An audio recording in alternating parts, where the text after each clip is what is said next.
No, no, no, no.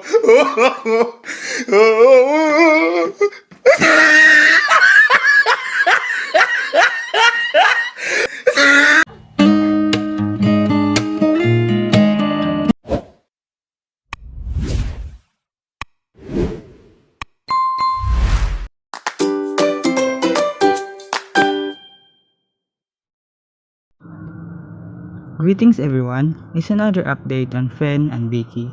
Love was in the air at the airport as the two of them stuck close to each other. With Vicky being particularly clingy, despite the vast open space, Vicky wrapped herself around Fen, causing some excitement and scream in the airport.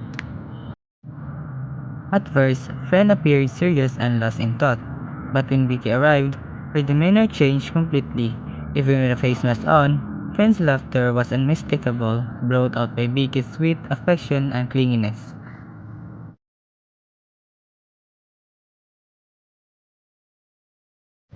Fen and Vicky didn't just bring excitement to the airport with their clinginess.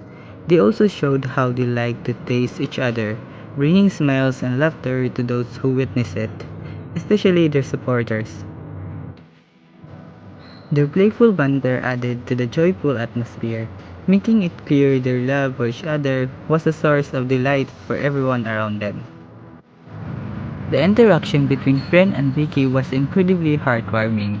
Fren pointed the part of her body that was causing her pain, and Vicky immediately began massaging it, even though they were surrounded by crowd at the airport. The tenderness of the moment was palpable, and those who witnessed it were deeply moved, and it was clear that Finn and Vicky's love for each other extended far beyond simple affection, and that there was a bond built on a foundation of compassion and mutual care.